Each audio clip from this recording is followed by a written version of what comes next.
मैं शासकीय नवीन महाविद्यालय का स्टूडेंट, मेरा नाम सीताराम है और मैं बीकॉम सेकेंड ईयर का छात्र हूँ।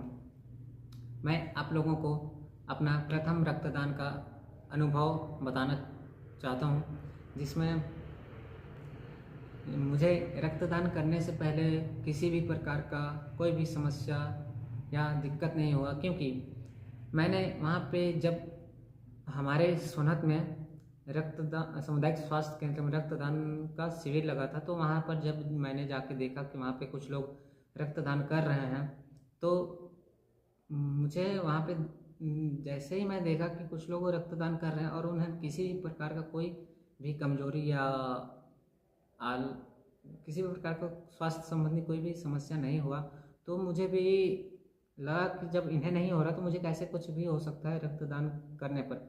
तो ऐसे यही सब देखकर मुझे रक्तदान करने का साहस मिला। और वैसे भी मेरे मन में ख्याल है, ऐसे हम महान पुरुषों का बस यही सब ख्याल करते हुए और बड़े बड़े जो वहाँ पे पुरुषों का उत्सव मना रक्तदान कर रहे, तो उनको देखकर साहस मिला, हिम्मत मिला, और इस प्रकार से मुझे किसी प्रकार का कोई डर और झिझक नहीं हुआ।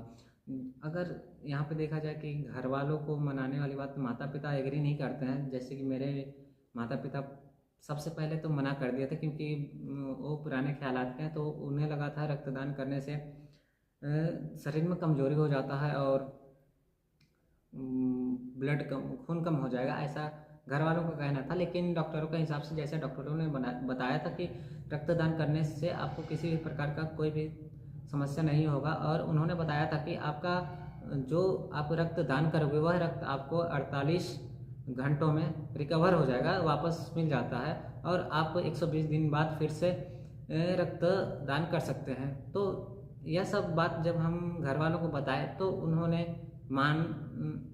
अनुमति दे दी कि ठीक है, आप रक्तदान कर दीजिए इसमें। और रक्तदान करने के पश्चात हमें स्वास्थ्य संबंधी किसी प्रकार का कोई समस्या और स्वास्थ्य समस्या तो नहीं हुआ, ना ही कमजोरी महसूस हुआ। मतलब किसी प्रकार का कोई भी समस्या स्वास्थ्य संबंधी हो या तो फिर और भी कमजोरी महसूस होना, इस प्रकार का कोई भी समस्या परेशानी नहीं हुआ। और मैं बाकी युवाओं को सिर्फ यही संदेश देना चाहूँगा कि रक्तदान के संबंध में बाकी युवाओं को यह संदेश देना चाहूँगा कि वे भी रक्तदान करें। रक्तदान करने से किसी भी प्रकार का कोई समस्या या स्वास्थ्य संबंधी समस्या, कमजोरी, ऐसा कुछ भी नहीं होता है, सब नॉर्मली ही रहता है।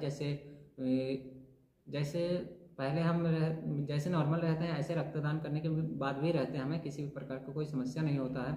और यहाँ पर देखा जाए कि हमें रक्तदान क्यों करना चाहिए, तो इसलिए करना चाहिए क्योंकि हमारे बॉडी में जो रक्त बनता है वो 120 दिन में तो ऑलरेडी नष्ट होता है और नया रक्त बनता है। तो यह 120 दिन में जब ऑलरेडी ही जब नष्ट उसे होना है, तो इससे हम अच्छे कामों में यूज करें। जैसे रक्तदान करके हम किसी ज़रूरतमंद की मदद कर सकते हैं, और रक्तदान करके हम ज़रूरतमंद की मदद कर सकते हैं। और वैसे भी हमारा ब्लड 48 घंटों में अगर डोनेट करते हैं तो 48 घंटों में रिकवर हो जाता है, और 120 दिन बाद हम नया और भी रक्तदान करने के योग्य हो जाते हैं। तो यही अच्छा है कि हम अपना रक्त 120 दिन में जो ऑलरेडी नष्ट हो जाता है उसको नष्ट होने से रोक सकते हैं, और इसका उपयोग भी कर सकते हैं। किसी ज़रूरतमंद की मदद भी हो जाएगी रक्तदान करने से, और उनकी दुआएं भी तो मिलती हैं। रक्तदान करेंगे तो हमें अच्छा भी लगेगा। इसमें बस यही कहना चाहूँगा कि वो भी रक्तदान करें, इससे हमें किसी भी प्रकार को कोई समस्या या स्वास्थ्य संबंधी समस्या नहीं होता है। तो मैं बाकी लोगों से भी यही कहना चाहूँगा कि वो भी रक्तदान करें। जी, धन्यवाद।